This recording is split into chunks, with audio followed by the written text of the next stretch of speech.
Di sore ini kita akan kembali untuk mempelajari ya beberapa sisi tentang penulisan dari kitab suci kita. Ya. Sore ini khususnya kita akan melihat ya kapan kitab suci kita ini ditulis. Nah, di dalam Alkitab tentu kita tidak akan menemukan ayat ya yang menjelaskan kitab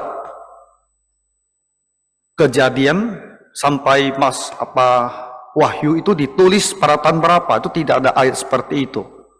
Nah, jadi yang bisa kita lihat ya kalau kita mau lihat kitab suci, biasa lihat di perkataan Tuhan Yesus ya, bahwa ketika dia bangkit, dia berbicara kepada murid-muridnya, itu mulai dari kitab Musa sampai pada nabi-nabi. Nah, ini sangat penting karena dalam kitab sucinya orang Yahudi, kitab mereka itu dibagi dalam 3 bagian. Cara mereka tuh membagi itu beda dengan kitab Kristen, walaupun isinya sama. Ya, tetap adalah 39 buku itu. Mereka itu akan membagi yang pertama itu disebut kitab Musa atau Torah.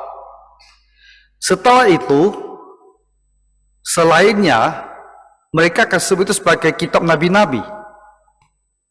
Lalu ada satu bagian lagi yang disebut Ketuvim, itu adalah tulisan-tulisan. Ya, beberapa lagi buku-buku yang tidak masuk dalam kitab nabi-nabi itu. Jadi Yesus bilang, ketika dia bangkit, dia berbicara kepada murid-muridnya itu dari Musa dan nabi-nabi. Itu mencakup satu bagian sangat besar di dalam perjanjian baru. Dalam perjanjian lama. Ya. Nah, jadi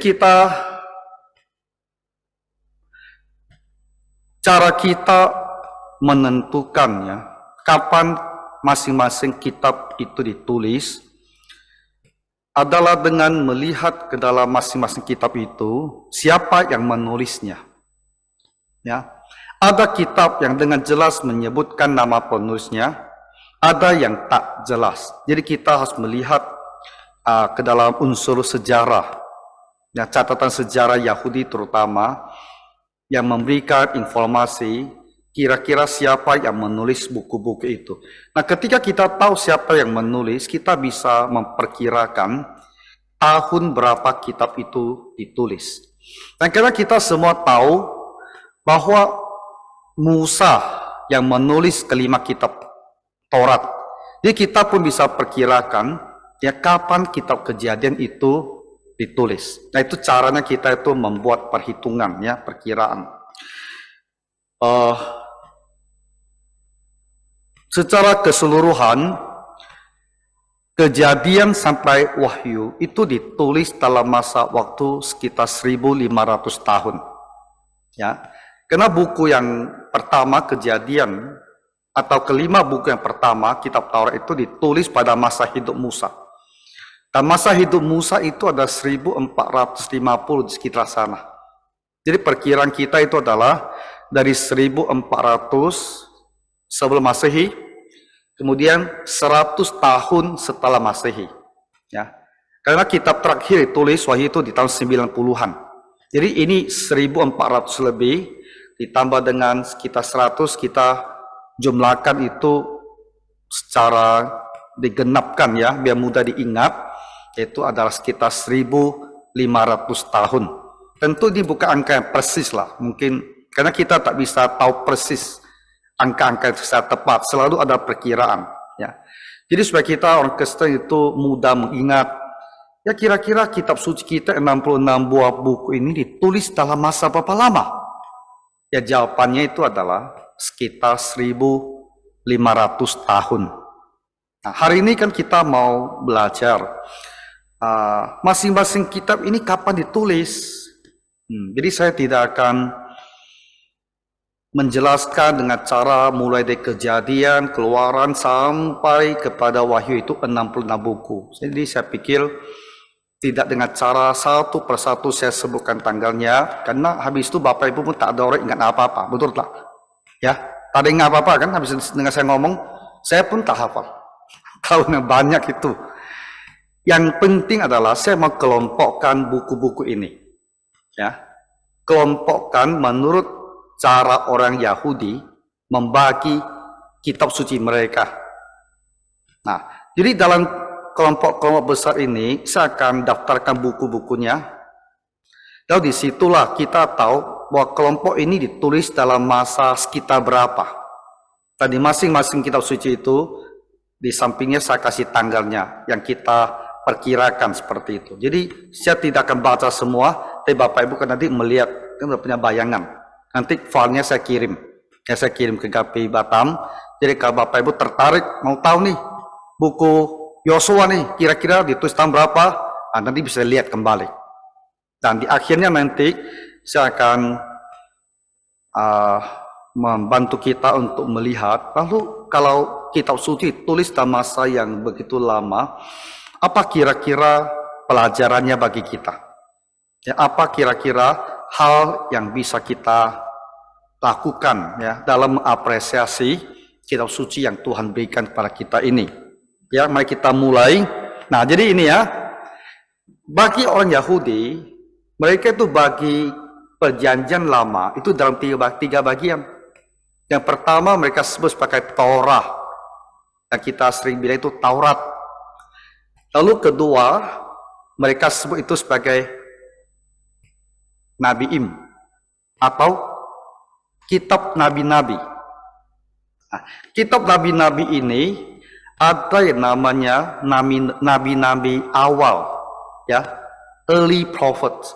Itu nabi-nabi yang hidupnya jauh lebih awal.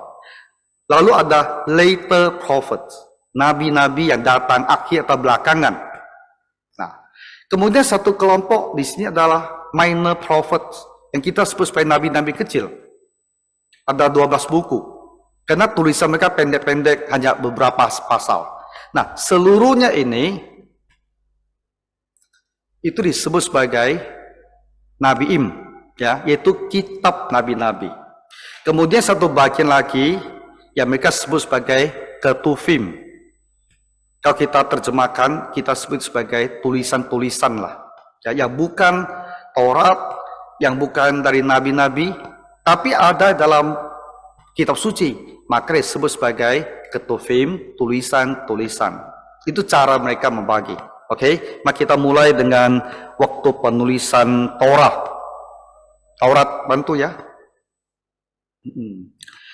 Nah, jadi karena kita sudah punya satu kepastian bahwa kelima kitab ini ditulis oleh Nabi Musa, maka kita bisa menghitung, ya. Dari sejarahnya kita bisa menghitung masa hidup Nabi Musa itu bisa dihitung. Dan kita juga tahu dia hidup 40 tahun di Mesir, tentu itu bukan waktu dia menulis. Kita juga tahu dia hidup 40 tahun di padang gurun sebelum dia dipanggil Tuhan, itu juga pasti bukan waktu dia menulis. Jadi waktu dia menulis 5 kitab suci ini pasti pada 40 tahun yang ketiga, ya, ketika dia memimpin bangsa Israel di padang belantara. Nah, masa ini kita bisa tentukan itu sekitar 1445 sampai 1405, 40 tahun itu. Tapi persisnya dalam masa 40 tahun ini, kapan dia tulis Kejadian, kapan dia tulis Langkit, kapan dia tulis Imamat, kita tak bisa tahu. Tapi kita bisa tahu Ulangan pasti ditulis paling akhir. Itu menjelang kematiannya. Dia kumpulkan orang-orang Israel dan dia bicarakan sekali lagi hukum-hukum pada mereka. Jadi Ulangan itu pasti ditulis sekitar 1400, mungkin 5 atau 10.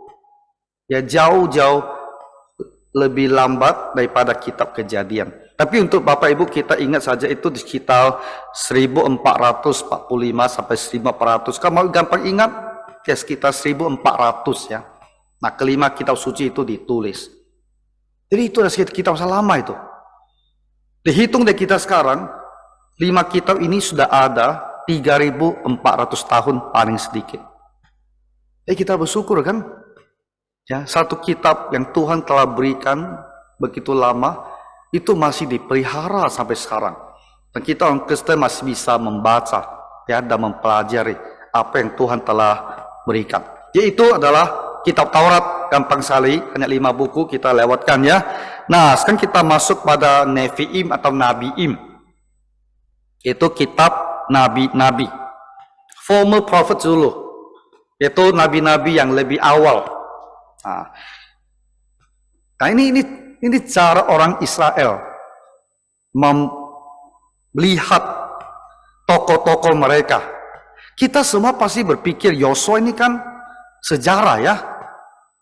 Kisah mereka menaklukkan Kanaan. Tapi bagi orang Israel, Yosua itu dianggap sebagai nabi. Hakim-hakim itu yang memerintah selama 400 tahun setelah masa Yosua itu juga dianggap sebagai nabi. Kemudian Samuel itu juga sebagai nabi. Lalu raja-raja, kitab sejarah, tapi mereka memperhitungkan raja-raja itu sebagai kitab nabi-nabi. Jadi keempat kitab ini, Yosua, Hakim-hakim, Samuel, dan raja-raja, ini disebut sebagai former prophets, ya, nabi-nabi yang awal. Dan ini memang adalah bagian awal daripada sejarah mereka setelah mereka masuk ke tanah Kanaan.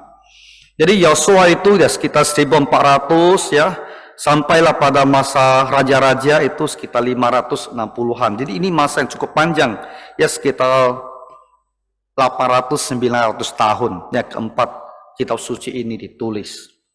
Nah, selanjutnya setelah former prophets, kita masuk pada disebut later prophets. Itu disebut nabi-nabi yang datang belakangan. Dan itu ternyata adalah 3 nabi yang besar, yang kadang kita sebut sebagai nabi-nabi besar, yaitu Yesaya, Yeremia, dan Yehezkiel. Ini adalah nabi-nabi yang hidup pada masa akhir daripada kerajaan Israel. Nah, jadi untuk gampang ingatnya, former prophet itu adalah tokoh-tokoh yang hidup pada masa awal kerajaan. Sedangkan later prophets itu nabi-nabi yang hidup pada masa akhir daripada kerajaan mereka. Yesaya di sekitar 700 tahun 700, Yeremia 500-an, dan Yehezkiel juga sekitar 600. Nah, masuk di dalam kelompok nabi-nabi ini ada satu kategori lagi, yang disebut minor prophets. Ya, minor tadi sudah saya terangkan, bukan mereka itu kurang berarti, ya minor, bukan. Tapi kita tulisannya pendek, ya, yang mereka tulis yang disimpan, yang ada pada kita itu hanya beberapa pasal masing-masing. Dan itu ada 12 orang, ya, dimulai dari Hosea 750, kemudian ada Yoel, ya di sekitar 800-an, Amos 700-an, Obadiah 800-an, Yunus 700-an, Mika 700-an, lalu Nahum 600-an, Habakuk 600-an, Zefania 600-an, Hagai 500-an, Zakaria 400-an, dan Melaki 400-an. Nah, ini benar-benar nabi-nabi yang juga sudah di waktu-waktu menjelang keruntuhan Israel, dan beberapa di antaranya malah melayani setelah mereka itu kembali daripada pembuangan. Nah, inilah kelompok-kelompok yang disebut nabi-nabi kecil, ya, minor prophets. Nah, jadi itu total kita sudah melihat bagian kedua, yaitu disebut sebagai kitab nabi-nabi. Tapi kita kan ingat tuh, masih ada banyak buku yang belum disebut di sini. Dan itu semua dimasukkan ke dalam kategori ketiga, yaitu ketuvim atau tulisan-tulisan. Dan tulisan-tulisan ini berdasarkan coraknya atau isinya itu masih dibagi dalam beberapa subkategori kecil. Ya, kita akan lihat sekarang waktu penulisan ketuvim. Nah, subkategori yang pertama itu disebut poetical books atau kitab-kitab puisi. Nah, itu adalah Mazmur, Amsal, dan Ayub. Mazmur ditulis di sekitar 1400 sampai sekitar 450. Jadi ada hampir 1000 tahun masa penulisan kitab Mazmur ini. Walaupun kita tahu sebagian besar ditulis oleh Daud di sekitar tahun 1000, tapi beberapanya itu sangat akhir. Sehingga kalau dilihat bersama-sama, masanya itu 1400 sampai 450. Kemudian Amsal dari 900-an sampai 600-an, yaitu kitab Amsal. Ayub. Nah, Ayub kita tak bisa pastikan kapan itu ditulis, tak diketahui. Tapi kalau melihat ya isi dari kitab Ayub, Bapak Ibu tahu tidak apa itu isi kitab Ayub? Ya, itu banyak pasalnya itu loh. Kadang-kadang orang pikir Ayub tebal sekali deh. Gimana kapan mau selesai baca? Ayub itu sebenarnya sangat sederhana. Ayub itu dimulai dengan penjelasan tentang Ayub, apa yang terjadi dengannya, bencana yang dia hadapi, dan kenapa itu terjadi. Kemudian pasalnya dalam jumlah besar itu sebetulnya adalah percakapan Ayub dengan ketiga orang temannya dan satu temannya yang kecil. 3 putaran percakapan. Jadi mereka 3 temannya, A ngomong, Ayub jawab. B ngomong, Ayub jawab. C ngomong, Ayub jawab. Kemudian putaran kedua, A ngomong, Ayub jawab. B ngomong, Ayub jawab. C ngomong, Ayub jawab. Putaran ketiga lagi, A ngomong, Ayub jawab. B ngomong, Ayub jawab. C tidak ngomong lagi. Terus satu anak lagi, orang muda yang bicara. Kalau mereka Ayub jawab. Setelah itu, keluh kesah Ayub kepada Tuhan. Kemudian Tuhan menjawab Ayub. Kemudian Tuhan memulihkan Ayub. Itulah intisari daripada kitab Ayub. Kalau Bapak Ibu ada waktu dibaca, ya, karena membaca kitab Ayub ini kita akan sangat ikut merasakan ya psikologi manusia. Ketika dalam penderitaan yang demikian hebat, demikian susah, bagaimana perasaan dan gejolak jiwanya, dan apa yang dia pikirkan, kita akan bisa lebih mengerti ya tentang manusia. Kemudian kita akan belajar tentang kekuasaan Allah. Sesuatu di dalam tangan Allah. Tuhan memberi, Tuhan mengambil. Tapi Tuhan bisa memberi lagi. Nah, itu Ayub. Nah, dilihat dari situasi yang kita bisa temukan dari Ayub ini, maka para teolog umumnya memperkirakan Ayub ini ditulis pada, atau dikatakan Ayub ini hidup pada masa Abraham. Jadi ya kemungkinan kisah dia itu juga ditulis di sekitar masa-masa tersebut. Tapi kita tak bisa tahu dengan pasti. Makanya di sini bilang tidak diketahui. Ya. Tapi itu jelas sekali ada buku yang sangat tua. Karena masa hidupnya itu diperkirakan sama dengan masa Abraham. Nah, jadi ini adalah poetical books atau kitab-kitab puisi, ya. Kemudian bagian subkategori kedua itu disebut Megillot. Megillot itu naskah-naskah. Nah, contohnya apa? Kidung Agung, Rut termasuk di sini. Jadi Rut jangan dibilang itu sejarah itu. Kita mungkin merasa ini kan bagian sejarahnya mereka. Ya ketika orang Israel dalam pembuangan. Tapi bagi orang Israel, mereka tidak memandang Rut ini sebagai bagian daripada nabi-nabi mereka. Tapi ini ditempatkan di Megillot atau naskah-naskah. Ratapan juga. Kita tahu ratapan ditulis oleh Yeremia setelah keruntuhan Yerusalem. Sedihnya itu diungkapkan dalam ratapan. Tapi ratapan tak dimasukkan sebagai bagian dari nabi-nabi, tapi di bagian Megillot. Pengkhotbah, ya, pengkhotbah tulisan Salomo. Kemudian Esther kan seharusnya masuk sejarah kan, tapi bagi orang Yahudi tidak sejarah. Itu ke Megillot, ya. Nah, kemudian kita lihat lagi bagian ketiga dari Ketuvim, yaitu disebut sebagai profesi atau nubuat. Daniel kita dimasukkan ke dalam kategori nabi-nabi tapi malah dimasukkan ke dalam kategori ketuvim, tapi yang sifatnya adalah nubuatan. Ya, dalam kategori subkategori ini hanya satu buku, itu Daniel, sekitar 500-an ditulis. Terus satu lagi subkategori yaitu berupa history atau sejarah. Nah, ini ada Ezra, Nehemia, kemudian kitab Tawarik. Ya, Ezra, Nehemia dan kitab Tawarik. Ini sejarah di bagian ketuvim. Ya, bukan sejarah seperti Samuel yang dianggap sebagai nabi-nabi. Nah, Ezra di 400-an, Nehemia 400-an, sedangkan Taurat juga 400-an. Ini sudah masa mereka kembali dari pembuangan.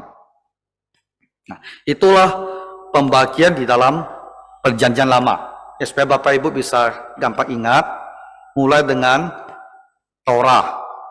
Ya, Taurat. 5 buku saja, ditulis oleh Musa. Bagian kedua, itu disebut sebagai apa? Nabiim. Yaitu kitab nabi-nabi. Lalu ada nabi awal, nabi akhir, ada nabi-nabi kecil.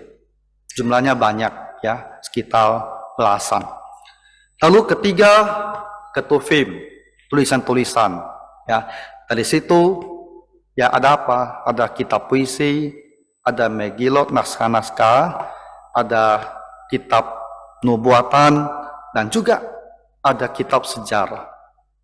Dan itu semuanya ditulis dalam waktu 1400 tahun. Ya. Nah, sekarang kita masuk ke Perjanjian Baru. Perjanjian Baru jauh lebih mudah, karena masanya itu hanya 100 tahun. Sesungguhnya, memang kalau kita mau menghitung ya, total dari kapan ke kapan, dia itu dilihat sebagai 100 tahun. Tapi sesungguhnya masa penulisan dia itu hanya sekitar 50 tahun. Itu setelah Tuhan Yesus naik ke surga, ya, setelah gereja mulai berkembang dan dirasakan ada perlunya bahwa apa yang diajarkan oleh Tuhan Yesus itu harus ditulis, ya tidak lagi hanya disebarkan secara lisan, perlu ditulis. Dia hanya dalam masa sekitar 50 tahun seluruh Perjanjian Baru itu telah selesai dituliskan. Kita lihat sekarang ya. Nah, waktu penulisan kita akan bagi itu dalam 5 kategori Perjanjian Baru ya, yaitu Injil, kemudian Kisah Para Rasul, kemudian surat-surat Paulus, kemudian surat-surat umum, kemudian Wahyu. Nah, itu cara kita membagi Perjanjian Baru.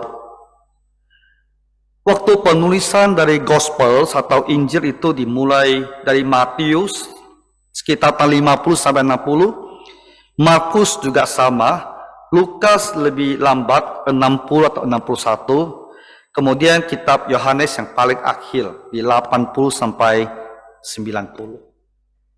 Nah, kategori keduanya adalah Kisah Para Rasul, ini ditulis tahun 62 Masehi. Ini lebih jelas kita tahu waktunya, karena kita bisa menghitung ya perjalanan misionarisnya Rasul Paulus itu, kita bisa agak memperkirakan lebih tepat 62 Masehi. Kemudian karena surat-surat di Perjanjian Baru itu sebagian besar ditulis oleh Rasul Paulus, maka dalam membagi Perjanjian Baru kita selalu membagi satu kategori yang disebut sebagai Pauline Epistles atau surat-surat Paulus. Nah, surat Paulus itu banyak ya, Roma tahun 56, 1 Korintus 55, 2 Korintus 55, 56, Galatia sekitar 49 sampai 50, Efesus sekitar 60 sampai 62, Filipi 60 sampai 62, Kolose 60 sampai 62. Bapak Ibu perhatikan tidak? Waktunya dekat-dekat semua itu. Ya, dari 50-an sampai 62 itu jaraknya 56 tahun. Berarti apa? Berarti Paulus ya, setelah dia mendirikan gereja-gereja di Roma, Korintus, Galatia, Efesus, Filipi, dia cepat sekali dan dia terus-menerus kirim surat kepada mereka. Lalu ada lagi yaitu 1 dan 2 Tesalonika tahun 51, 52, Timotius 1, Timotius 2 sekitar 60-an, lalu Titus juga sekitar 62, Filemon sekitar 60. Jadi ini yang lebih lambat ya. Sudah masuk di tahun 60-an. Lalu satu kitab lagi itu kitab Ibrani. Kitab Ibrani ini agak menarik Kalau semua buku-buku atau surat-surat Paulus saya sebutkan tadi itu, di ayat-ayat awal, Paulus langsung mengidentifikasikan dirinya. Dia akan tulis Paulus yang menulis. Tapi Ibrani ini tak ada menyebut siapa yang menulisnya. Sehingga ini menjadi satu percakapannya dalam gereja awal, bahkan sampai sekarang, siapa yang menulis kitab ini. Nah, mempertimbangkan ya tokoh-tokoh yang ada pada masa awal gereja, mempertimbangkan pemahaman perjanjian lama yang begitu baik ya, dan juga mempertimbangkan pernyataan-pernyataan dari bapak-bapak gereja yang hidup di sekitar abad kedua dan ketiga, maka umumnya teolog akan mengatakan bahwa Ibrani tulis oleh Rasul Paulus juga. Lalu pertanyaan, kenapa di Ibrani dia tidak mencantumkan namanya? Kalau dalam semua surat yang lain dia sebutkan namanya.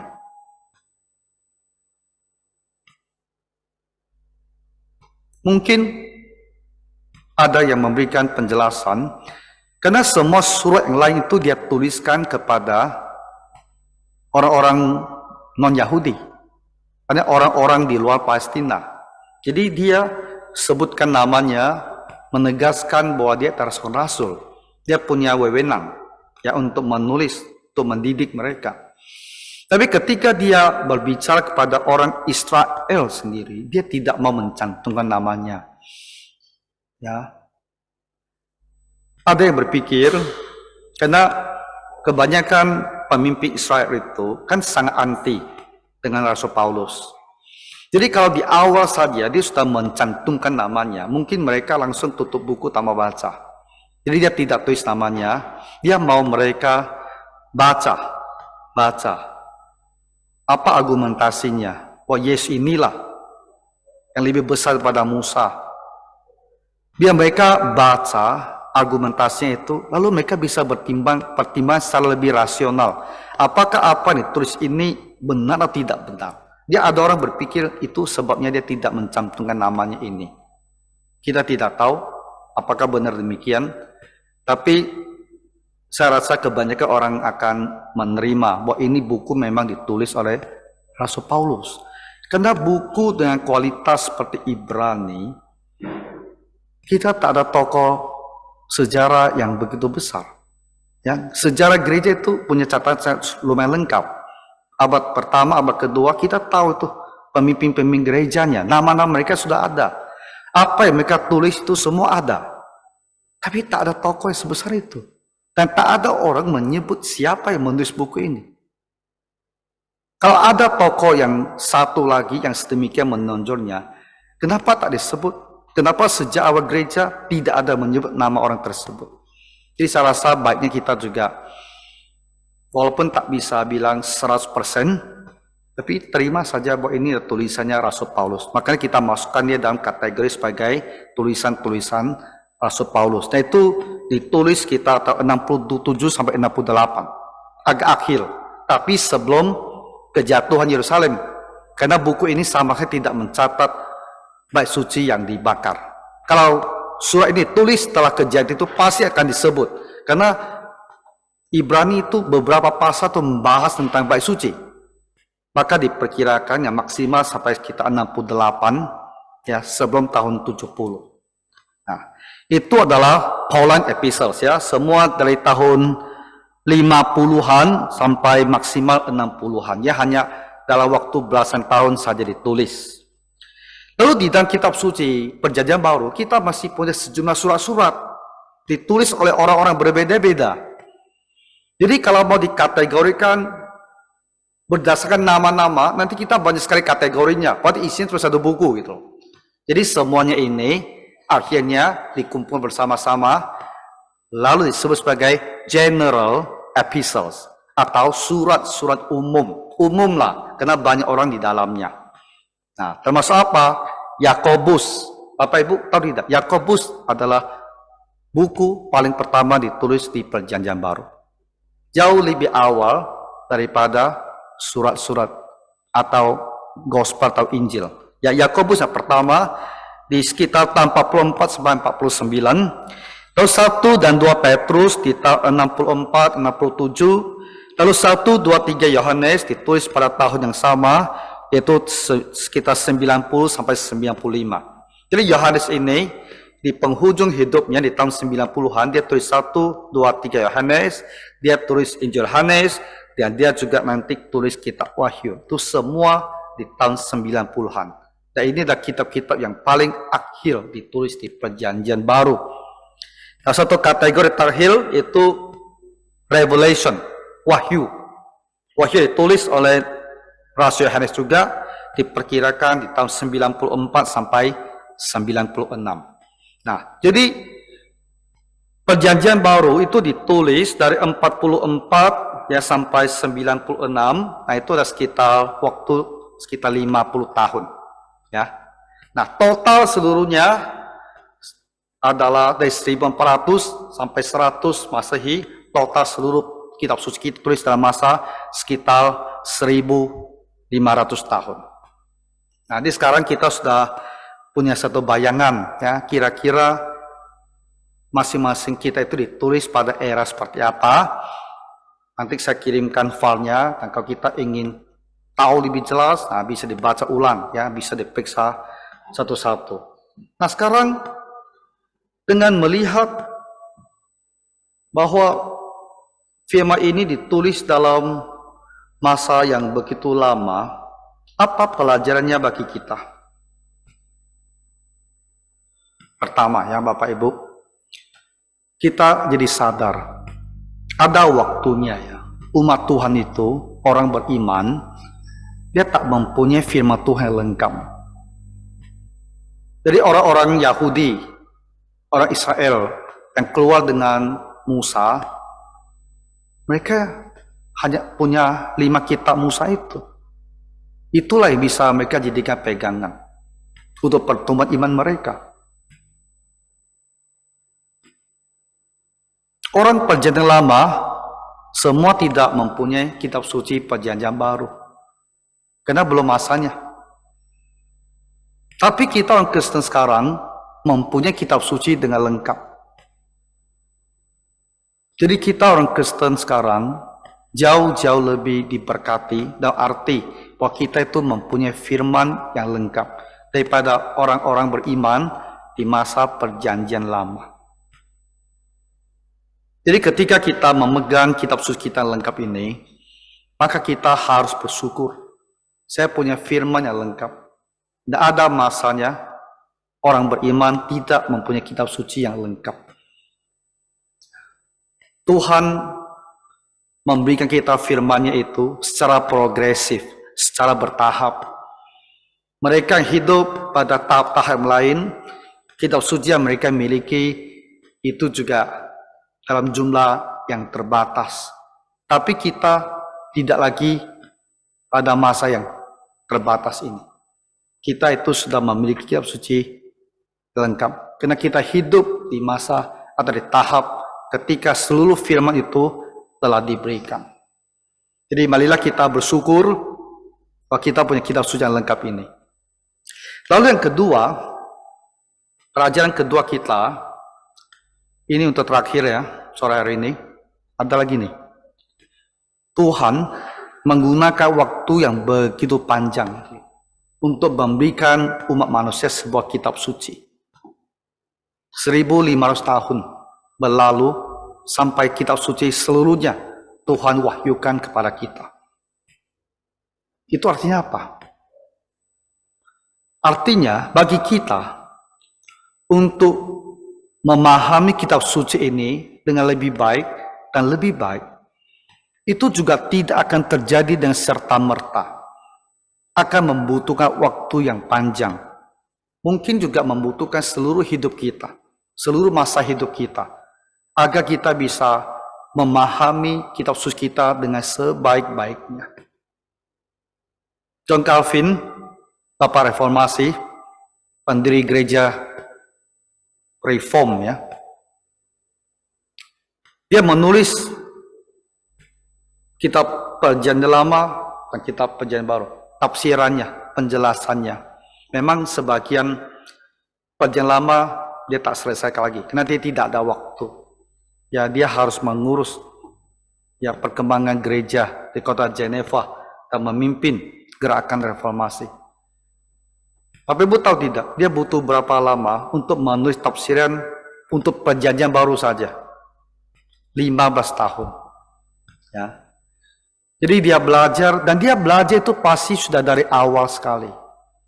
Tapi untuk menulisnya, menerangkannya, ayat-ayat di dalam Perjanjian Baru minus Wahyu, dia tidak mentafsirkan Wahyu, dia itu butuh waktu 15 tahun.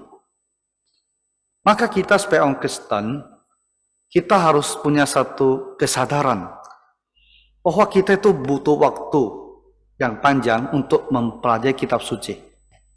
Tak bisa kita mendadak, mau saya sudah ngerti semua kitab suci, itu tidak bisa. Kita butuh waktu.